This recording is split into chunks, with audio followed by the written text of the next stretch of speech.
Today, I would like to walk you through my thought line, play the video of my mind to you, what happens there. And there's a way our mindset or our thinking pattern affects and influences our self-image, self-courage, self-respect. Yeah. So I'm a person who is very critical and analytical and an overthinker. I'm laying all of these foundations so that you will understand my story. So please follow through and I hope you will learn one or two things. So this particular Monday morning I was going to work and my workplace is quite a distance from my residence. Hence, I like to travel with this government provided public transport system. It helps me to, crunch stress, save cost. Money is never enough for anybody. So even me that I'm just upcoming, I have to put some statistics into my spending. So usually if I'm supposed to go the normal way without the public transport, I would have about 3-4 stopovers before I get to work. But with this public transport provided by the government, here in Ibadan we call it Sheye Omitutun Ajumoshe. Once I have a stopover, I will join the bus and it takes me to my workplace. So you see the reason why it's helpful. So this particular Monday morning I was in a hurry, like, okay, let me quickly hurry up so that I would catch up with the bus and I would not have to take the standing position. Yes, because I was going with my system. I had my food pack, I had my bag. So I go to the first stopover to join the bus, and from afar I saw that the bus was packed. So I knew today no option is standing position. But as I moved closer to the bus, I realized that even that standing position, if I'm able to join this bus, it's a miracle. So we do this innovation thing of tapping in with your card, and also I had already given a service provider to help me tap in, but because people were still many in front that wanted to, there was just this hustling and pushing.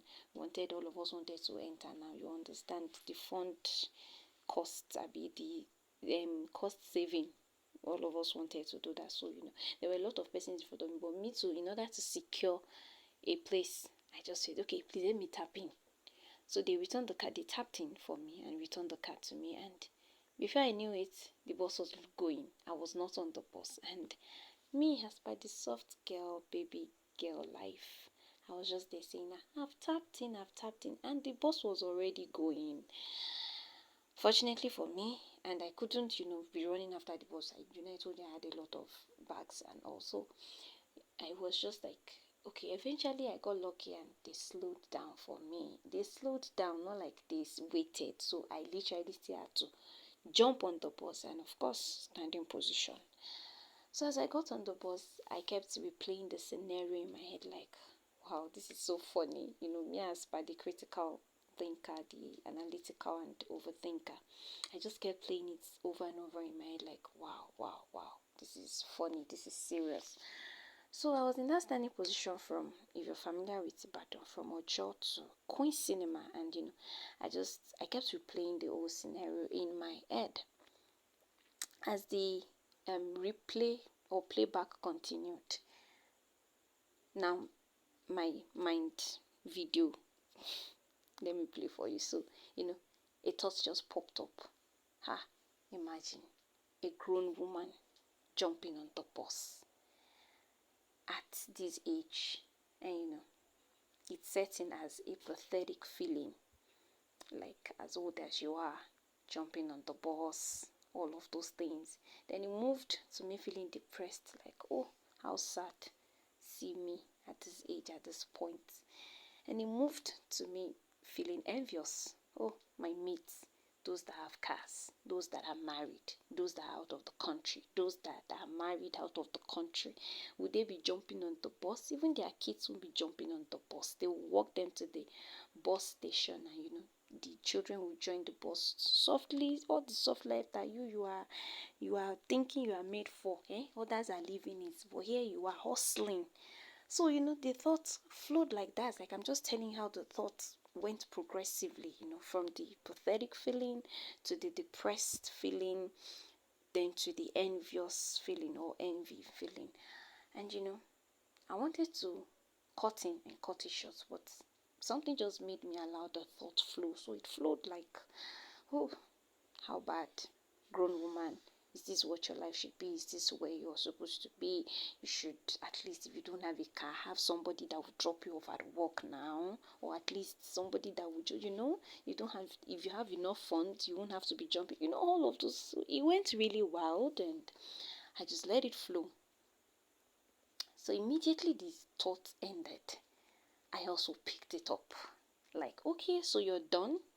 The invasion, you're done. So now I'm raising a counter invasion ground. So I just thought, I said it's my thought line. So I just thought to myself that, yeah, it's okay, it's all right. All of those things, they are the facts.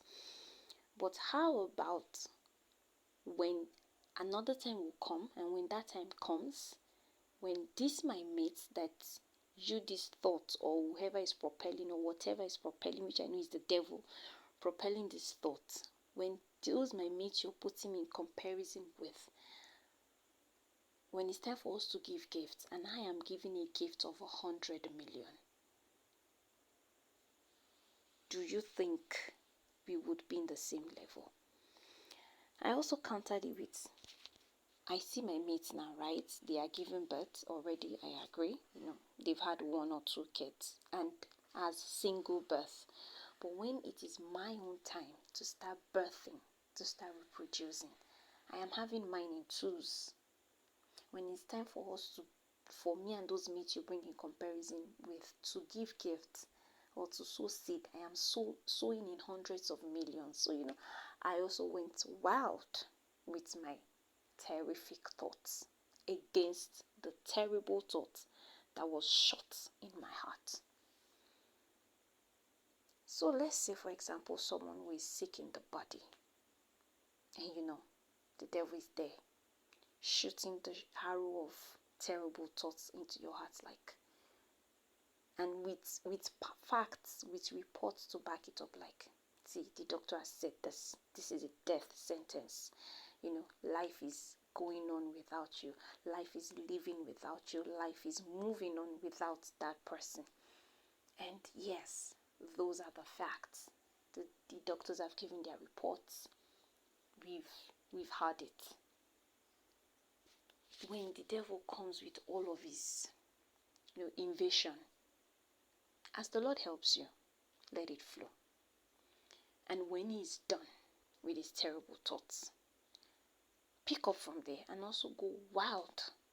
To the extreme with your terrific thoughts of, okay, I agree with you. This is the fact. Like, I agreed with my own situation.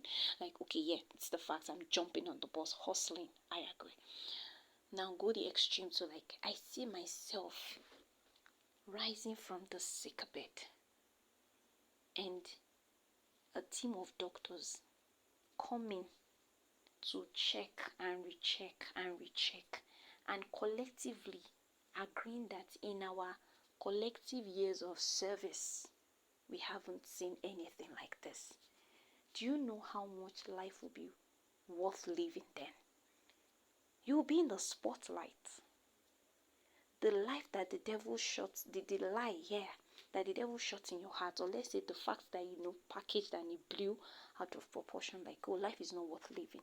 By the time the exchange happens, and you've gone also to your terrific thoughts, that life will now be worth living more.